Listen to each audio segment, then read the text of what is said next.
Hello दोस्तों, मैं Raman. Maths by Raman channel पर आप लोगों का स्वागत है। नंबर सिस्टम को आगे लेकर के आ रहे हैं। आज विभाज्यता का नियम पर बात करेंगे कि किसी भी संख्या को मतलब विभाजित करने का जो है मतलब कि फैक्टर अगर निकालते हैं तो उसका प्राइम फैक्टर निकालते हैं। तो सबसे छोटी प्राइम संख्या जो है हमारा, सबसे छोटी प्राइम संख्या मतलब अब सबसे छोटी अभाज्य संख्या हमारा 2, ठीक है। 2 अभाज्य संख्या। भाज्य और अभाज्य पे चर्चा हम किए नहीं फिलहाल, तो ये चर्चा करने की बात है नहीं, ठीक है। एक बार अभाज्य संख्या किसको कहते हैं? वैसा संख्या जिसका 2 फैक्टर हो, ठीक है ना। अभाज्य संख्या एक बार मतलब शॉर्ट में समझ लेते हैं कि भाज्य होता है और एक अभाज्य होता है। भाज्य होता है, भाज्य कहते हैं कि वैसा संख्या जिसका 2 से अधिक फैक्टर बन जाए, ठीक है ना। 2 से अधिक फैक्टर बन जाए, जिसका क्या है कि 2 से अधिक फैक्टर हो, अधिक गुणनखंड हो, और इसका क्या है अभाज्य का केवल 2 फैक्टर, 2 गुणनखंड केवल, ओनली 1, मतलब केवल और केवल 2 फैक्टर हो, 2 से कम भी नहीं होगा और 2 से ज़्यादा भी नहीं होगा। तो इसी के बीच में एक संख्या आ जाता है हमारा, क्या, कौन सा? 1, ठीक है ना। 1 जो है हमारा, और ये सब दोनों चीज़ जो है हमारा, ये धनात्मक संख्या पे लागू होता है, मतलब पॉजिटिव संख्या पे लागू होता है, ठीक है ना। ये पॉजिटिव संख्या है, धनात्मक संख्या है। तो 1 जो है, 1 हमारा न अभाज्य है न भाज्य है। क्यों? क्योंकि 1 का केवल और केवल एक फैक्टर होता है, 1 केवल और केवल खुद से कटता है। जैसे ये अभाज्य संख्या जो हुआ, इसका जो 2 फैक्टर बनेगा हमारा, वो 1 बनेगा और एक सेल्फ बनेगा, मतलब खुद वो संख्या होगा, ठीक है। जैसे 2, जैसे 3, 5, 7, 11, 13, 17, ये सबका एक और खुद अपने आप से वो कटता है, ठीक है ना। उसके अलावा सबसे छोटी भाज्य संख्या की जो बात हो गई, सबसे छोटी भाज्य संख्या हमारा कौन सा आएगा? 4, और सबसे छोटी अभाज्य संख्या कौन सी आएगी? 2, ठीक है ना। ये बात क्लियर है। तो विभाज्यता का नियम 1 से लेकर के 11 तक, ठीक है। 1 से लेकर के कहाँ तक? 11 तक देखेंगे हम लोग, ठीक है ना। देखिए, एक में है आपका 2 से विभाज्यता का नियम, 2 से विभाज्यता का नियम।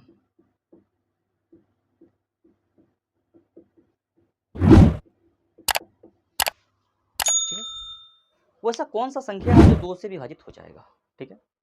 तो 2 से विभाजित होने वाला संख्या के बारे में अगर हम कहें, तो जिस संख्या का यूनिट डिजिट, इकाई अंक 2 से कट जाए, जैसे कोई भी सम संख्या जिसका इकाई अंक सम संख्या हो, वो संख्या आपका 2 से विभाज्य है। और 0 भी एक सम संख्या है, 0 भी हम सम संख्या है। कभी मौका मिले तो हम 0 को साबित कर देंगे कि सम संख्या है, ठीक है ना। तो अभी तो सम विषम पे चर्चा हो नहीं रही है, तो इसके बारे में हम ये कहेंगे कि वैसा संख्या जिसका इकाई अंक, जिसके इकाई अंक 0, 2, 4, 6, 8 हो। इतना चीज में से अगर कोई भी संख्या, किसी भी संख्या का इकाई अंक है, तो वो किससे विभाजित होगा? 2 से विभाजित होगा, ठीक है ना। जो संख्या का इकाई अंक 0, 2, 4, 6 और 8 हो, वो संख्या किससे विभाजित होगा? 2 से विभाजित होगा, ठीक है। तो 2 से विभाजितता का यही नियम है। जैसे एग्जाम्पल ले ले, एग्जाम्पल के तौर पे अगर देखें तो कोई भी संख्या, ये लिखा हुआ है इकाई अंक कितना? 2। इस टोटल संख्या का इकाई अंक कितना? 2। तो ये टोटल संख्या किससे कट जाएगा? 2 से कट जाएगा। क्लियर? कोई भी संख्या है, ये संख्या आपका 2 से कटने वाला है, कोई भी संख्या, ठीक है। तो केवल और केवल हम कौन सा चेक करेंगे? इकाई अंक को हम केवल चेक करेंगे, ठीक है, 2 से। अब अगर बात करें 3 से विभाजिता का नियम, 3 से विभाजिता का नियम,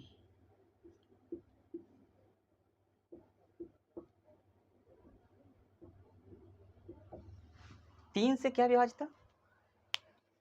कोई भी दिया गया संख्या के सभी अंकों को हम जोड़ लेंगे, सभी अंकों को जोड़ लेंगे और तब उसको हम 3 से भाग लगा करके देखेंगे। अगर वो संख्या 3 से कट जाएगा तो वो संख्या क्या है? 3 से पूरा पूरा विभाज्य है। तो इसके बारे में अगर हम कहें तो ये कहेंगे कि दिया गया संख्या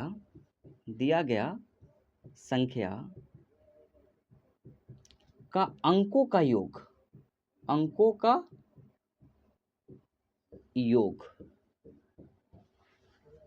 3 से विभाजित हो।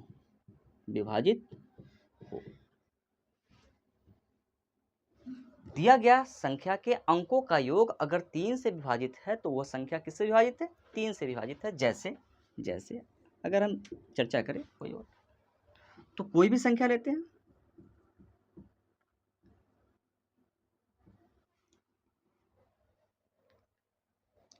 एक संख्या ले ली, ये देखें कि क्या ये संख्या 3 से कट रहा है, 3 से विभाजित हो रहा है। तो हम क्या करेंगे कि सारे अंकों को जोड़ लेंगे। 1 + 2 3, 3 और 5 8, 8 और 3 11, 11 6 17, 17 1 18, हो जाएगा 18। मतलब 1 + 2 + 5 + 3 + 6 + 1 बराबर कितना आ रहा है? 18। अब इसमें अगर हम 3 से भाग दें और ये शेष 0 दे दें, शेष कितना दे दें? शेष 0 दे दें, मतलब पूरा पूरा कट जाए, तो वह संख्या जो है, ये टोटल संख्या जो है वो आपका 3 से विभाज्य है। 3 से विभाज्य है। कोई दिक्कत है इसमें? कोई दिक्कत? नेक्स्ट 4 से विभाजिता का नियम।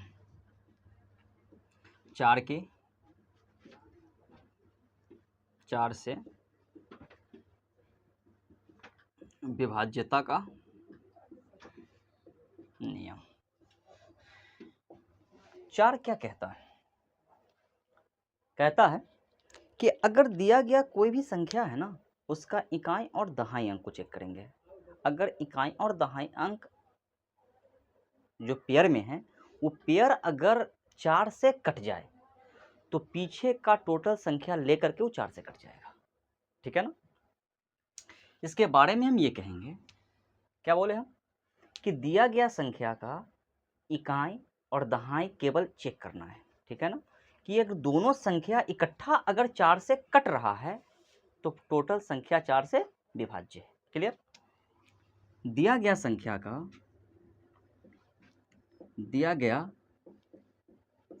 का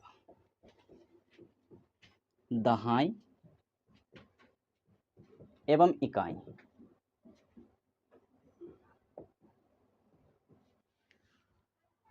इकट्ठा, इसको अगर हम बात करें तो इसको हम ये कह सकते हैं कि अंतिम का 2 अंक। क्लियर ना? अंतिम का 2 अंक, इसको बोल देंगे हम अंतिम का 2 अंक। अंतिम का 2 अंक 4 से विभाज्य हो। अगर अंतिम का 2 अंक 4 से विभाज्य हो तो टोटल संख्या 4 से विभाज्य है। जैसे चेक कीजिए, जैसे चेक करने की बात है अपना, कि अगर कोई संख्या दिया गया है, ये टोटल संख्या 5 है ना, 5 है। हम जानते हैं कि 5 एक विषम संख्या है और विषम संख्या किसी भी सम संख्या से कटेगा नहीं कभी भी, और 4 सम संख्या है ना, 4 सम संख्या, तो ये संख्या नहीं कटेगा। लेकिन अंतिम का 2 अंक अगर 4 से कटने वाला है, ये टोटल संख्या अगर 4 से, अंतिम का केवल 2 अंक कट रहा है तो ये टोटल संख्या 4 से कट रहा है। क्लियर? तो ये बात है। ठीक है? अगर दूसरा ले ले,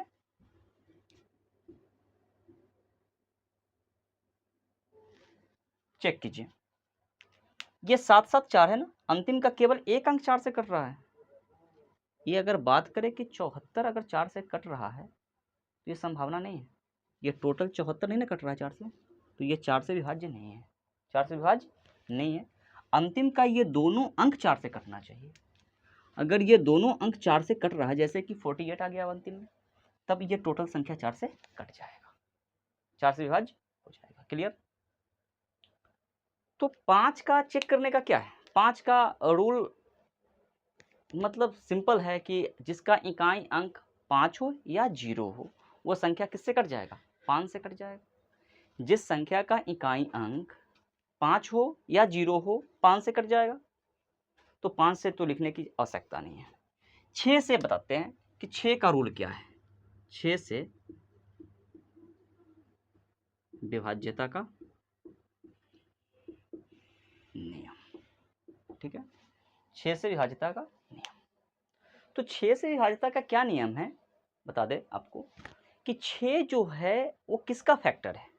6 जो फैक्टर है वो आपका 2 का और 3 का फैक्टर है, 2 और 3 का।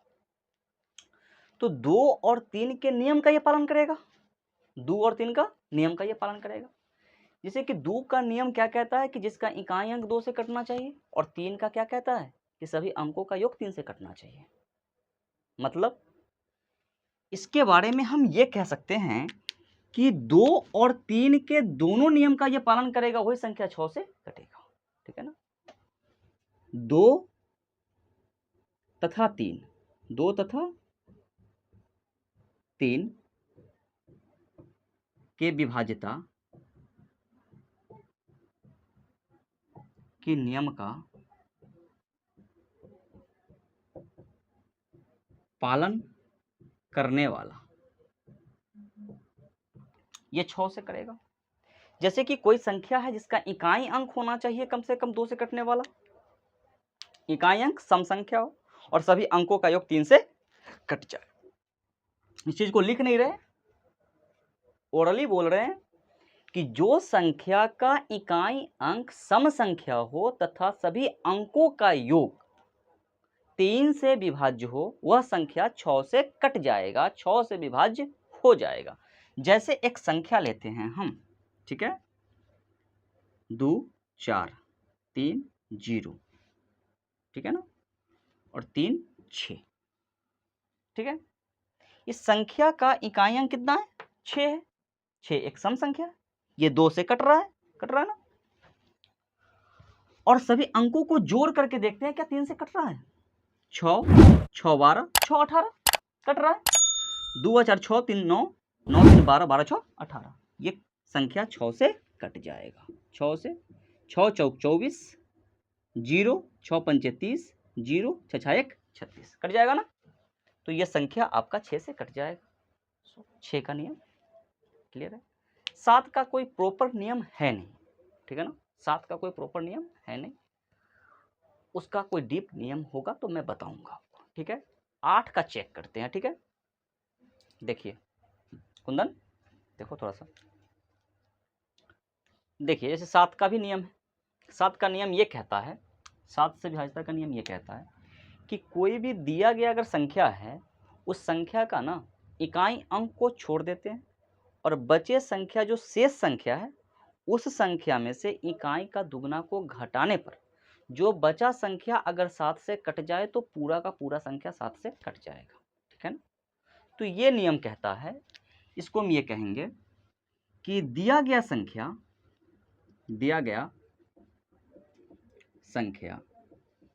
का इकाई अंक को छोड़कर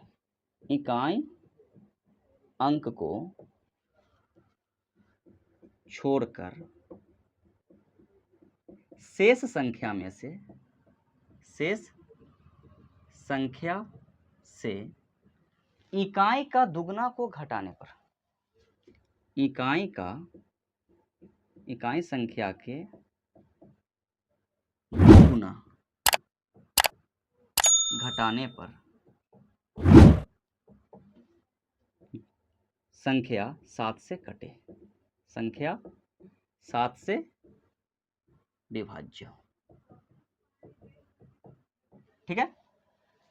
दिया गया संख्या का इकाई अंक को छोड़ देंगे, बाकी शेष बचे संख्या में से इकाई अंक जो संख्या को छोड़े हैं उस संख्या का दुगना को घटा लेते हैं, तब अगर भाग देते हैं तो संख्या अगर 7 से कट जाता है तो पूरा संख्या किससे कट जाएगा?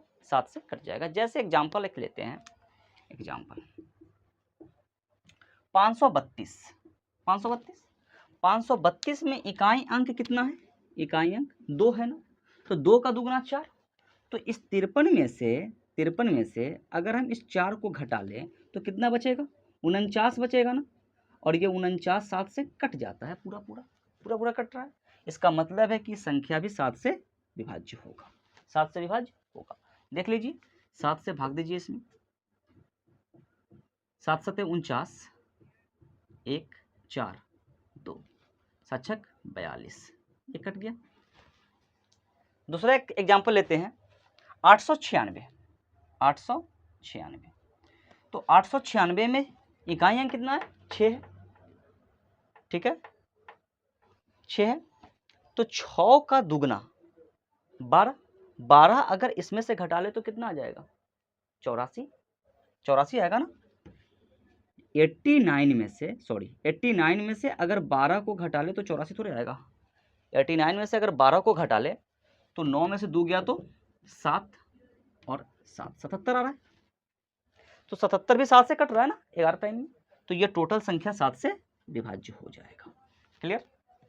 इसी तरह से आगे चेक कीजिए आप लोग, ठीक है। एक और देख लेते हैं, 87 85, 87 85, एक संख्या देखते हैं, 87 85, इकाई अंक कितना है? 5 है। तो 5 का दुगुना 10, 5 का दुगुना 10, घटा ले हम इस शेष बचल संख्या में से, 8 7 8 में से कितना घटाना है? 10 घटाना है। 5 का दुगुना 10, 10 घटाएंगे तो कितना आ जाएगा? 8 6 8, 8 6 8। अगर ये संख्या देखिए, इसमें भी भाग देकर के आप चेक कर सकते हैं कि 7 से कट रहा है। लेकिन अगर आपको भाग देने में असुविधा हो रही है तो फिर चेक कीजिए कि इसका दुगना इकाई अंक इसका हो गया ना।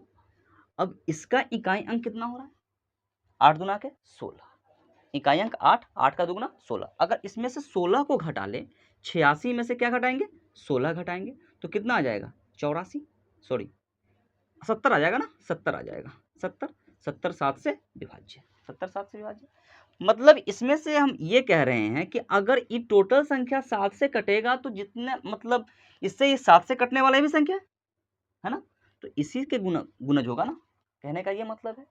तो वो भी संख्या 7 से कटेगा पूरा का पूरा। तो यहाँ चेक किए एक बार, अगर ये थोड़ा बड़ा संख्या आ रहा है तो इसको भी चेक कर लेंगे एक बार। क्लियर? देखिए 8 से विभाजिता का नियम, 8 4 का होता है ना, गुना 4 8 का गुणनखंड है। तो जो 4 के नियम का पालन करेगा वो 8 का भी पालन करेगा। लेकिन एक बात सोचना है कि 4 में हमने क्या बोला कि अंतिम का 2 अंक, जैसे कि इकाई और दहाई।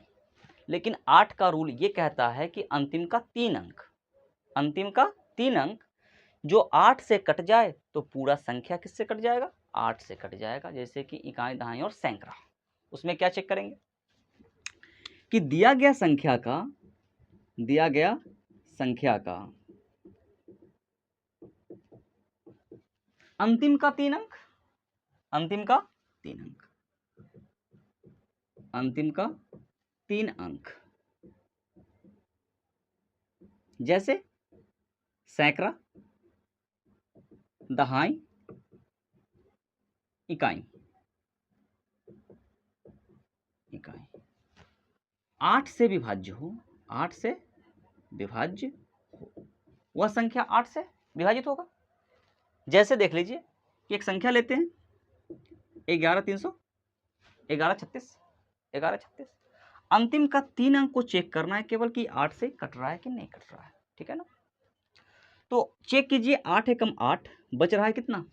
5, 5 8 7 56, कट जाएगा ना पूरा पूरा। ये 8 से विभाज्य है, ये 8 से विभाज्य है, ठीक है।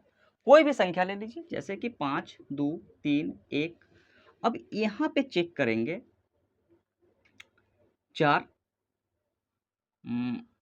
4, ठीक है। अब केवल हमको ये चेक करना है कि ये 3 अंक 8 से विभाजित है, टोटल संख्या 8 से विभाजित होगा। करके देख लीजिए, विभाज्य, ठीक है ना। 8 से इसमें भाग दीजिए, पूरा पूरा कट जाएगा, कोई शेष नहीं बचेगा, ठीक है। नेक्स्ट देख लेते हैं 36 48, 36 48, 36 48, ठीक है, 36 48। ये संख्या अंतिम का 3 अंक है वो 8 से कट रहा है, 8 8 64, 8 एकम 8, ये टोटल संख्या 8 से कट जाएगा। क्लियर है? 9 से विभाजिता का नियम,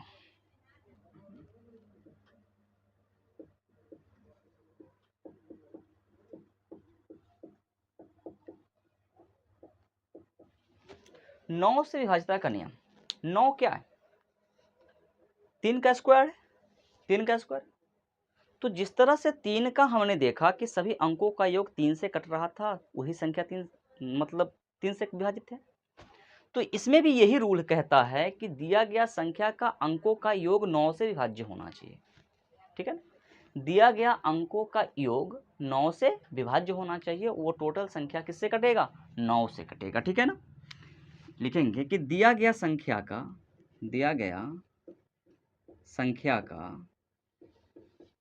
अंकों का योग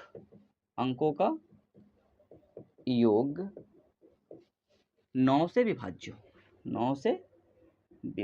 हो, वह संख्या किससे कटेगा? 9 से कटेगा, ठीक है ना? कोई दिक्कत, कोई कष्ट? एग्जाम्पल देख लीजिए, एक एग्जाम्पल, इसमें तो एग्जाम्पल की भी बात नहीं थी। 3 7 1 8 9, 9 छोड़िए ना, 9 क्या दे, चलो 8 दे देते हैं, ठीक है ना? इतना ही बड़ा संख्या है। इसके अंकों के योग को जोड़िए, क्या 9 से कट रहा है? 8 और 8 16, 16 1 17, 17 और 10 27, ये संख्या 9 से कट जाएगा। सभी अंकों का योग 9 से कट जाएगा। 3 प्लस 7 प्लस 1 प्लस 8 प्लस 8, 8 8 16, 16 1 17, 17 7 24, 24 और 3 27, 27 9 से कटता है ना? 10 3 6 8, 10 3 6 8, ये अंक को जोड़िए, 8 6 14, 14 3 17, 17 1 18, सभी अंकों का योग 9 से कट रहा है, मतलब ये टोटल संख्या 9 से कटेगा। क्लियर ना? 10 का रूल वही सिंपल रूल है, जिस संख्या का इकाई अंक 0 होगा वही संख्या आपका 10 से विभाज्य होगा। 10 से विभाज्यता का नियम हल्का है एकदम, कि दिया गया संख्या के इकाई अंक कितना होना चाहिए? 0 होना चाहिए, वही संख्या आपका किससे कटेगा? 10 से कटेगा। 11 का रूल थोड़ा सा अच्छा है, देखिए 11 का विभाज्यता का नियम, 11 का विभाज्यता का नियम ये कहता है कि कोई भी दिया गया संख्या है ना, उसका ना अंकों को जोड़ते हैं ऑल्टरनेट, ठीक है ना? ऑल्टरनेट मतलब एक एक छोड़ करके, गैप करके, फिर बचे हुए संख्या को जोड़ लेते हैं और फिर दोनों को घटाते हैं। क्या बोले हम? कि दिया गया संख्या का शुरुआत से ऑल्टरनेट जोड़ेंगे, एक एक गैप करके। पहले संख्या को जोड़ लिए तो फिर तीसरा संख्या को जोड़ेंगे, फिर पांचवा संख्या को जोड़ेंगे, फिर सातवां संख्या को जोड़ेंगे, और फिर बचे हुए संख्या को जोड़ लेंगे। उसके बाद उस दोनों का घटाव, या 0 आए या 11 आए या 22 आ जाए, आना तो नहीं चाहिए, 11 के गुणक आ जाए।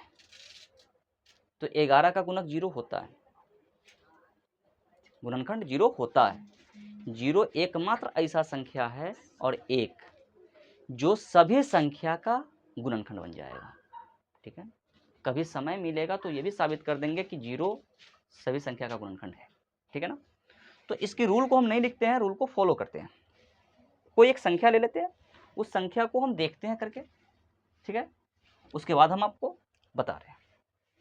जैसे एक संख्या है 77 32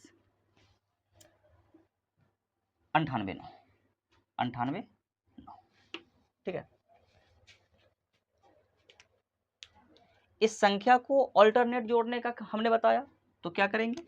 पहले इस दोनों संख्या को जोड़ेंगे, फिर इसके बाद एक गैप इसको जोड़ेंगे, फिर इसको जोड़ लेंगे। क्लियर ना? 9 7 और 3 10, 10 और 9 19, 19 और 9 28, 19 और 9 कितना आ गया? ये 28 आ गया। ऊपर से जोड़िए, 7 और 2 9, 9 और 8 9 8 17, 9 8 17, अब यहाँ से 17 को घटा लीजिए, ये ऊपर वाला कितना आया 17, तो इस दोनों का घटाव क्या आया 11 आया ना, या तो 11 आ जाए नहीं तो 0 आ जाए, ये संख्या टोटल 11 से कट जाएगा। क्लियर?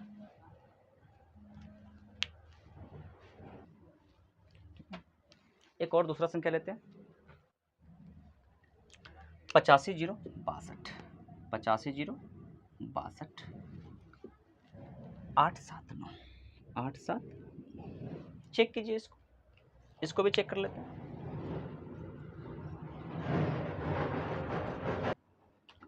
देखिए इसका एक एक अंक छोड़ करके जोड़ रहे हैं, 8 में 0 जोड़ेंगे तो 8 ही आएगा, 8 और 2 10, 10 और 7 17, इसके आगे संख्या नहीं तो नहीं जोड़ेंगे, ये कितना आ गया 17 आ गया, इसको जोड़िए 6 5 11, 11 8 11 8 29 19, 11 8 19, 19 और 9 28, कितना हो जाएगा ये 28 हो जाएगा। तो हमेशा ना हम कोशिश करेंगे कि बड़े वाले संख्या में से छोटे वाले संख्या को घटाएं, वैसे इसमें से इसको घटाएंगे तो नेगेटिव आ जाएगी ना, तो नेगेटिव भी आने से कोई फर्क पड़ता नहीं है, ठीक है ना। तो इस 28 में से फिर इस 17 को घटा लें, ठीक है ना, सेम बात आ रही है ना। 28 माइनस 17, 28 माइनस 17 कितना दे रहा है 11 दे रहा है ना, या तो घटाओ 11 दे या फिर 0 दे दे। जैसे एक सिंपल सा लेते हैं 11 का स्क्वायर, 11 का क्यूब, 11 का क्यूब ले लीजिए चाहे 11 का स्क्वायर ले लीजिए, वो तो 11 से कट रहा है ना। सिंपल सा देखिए कि 11 का स्क्वायर क्या होता है 121 होता है ना, इसका ऑल्टरनेट जोड़िएगा तो ये एक और एक कितना हो जाएगा 2, और ये सिंगल संख्या कितना है 2, 2 में से 2 को घटाए तो कितना आ गया 0, 0 दे रहा है ना। तो दोनों का घटाव अगर 0 आ रहा है तो भी वो किससे कटेगा 11 से कटेगा।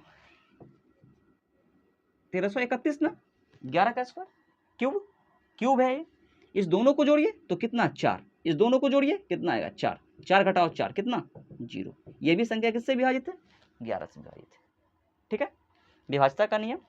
इसके आगे अगर चलते हैं तो 12 का नियम है, तो 12 का नियम क्या कहता है कि 4 और 3 के रूल को पालन करना चाहिए, 4 तिया के 12 होता है। 13 का रूल, 13 का रूल विशेषकर खासकर इतना ही समझिए, 13 में एक बहुत अच्छा रूल है 13 का, सभी संख्या पे लागू तो होगा ही होगा, लेकिन वो बड़ी संख्या के लिए है। बड़ा संख्या क्या है कि कोई भी संख्या लगातार 6 बार रिपीट कर जाए ना, वो संख्या 13 से कट जाता है, चाहे वो लगातार 3 गो संख्या हो चाहे वो सिंगल संख्या हो। क्लियर? जैसे कोई भी एक अंक है उसको 6 बार लगातार लिख लीजिए, वो 13 से कट जाएगा, ठीक है। और या फिर कोई भी अगर 1 2 1 2 1 2 लिख रहे हैं तो ये भी 6 बार आना चाहिए, 1 2 3 4 5 और एक बार और, ये भी संख्या आपका किससे कटेगा 13 से कट जाएगा। अगर केवल 1 1 1 1 1 6 बार लिखिएगा वो भी कट जाएगा, 2 2 2 ये 6 बार लिखिएगा वो भी कट जाएगा। तो बस 11 तक का रूल परफेक्ट रूल है, ठीक है। इसके बाद अगले क्लास में कुछ फार्मूला वगैरह और क्वेश्चन लेकर के आएंगे, ठीक है। ये आज क्लास में बस इतना ही। अगर वीडियो अच्छा लगा है तो थोड़ा सब्सक्राइब कीजिए, लाइक कीजिए, अपने दोस्तों में शेयर कीजिए, ठीक है। नेक्स्ट वीडियो में, तब तक के लिए बाय बाय, सी यू।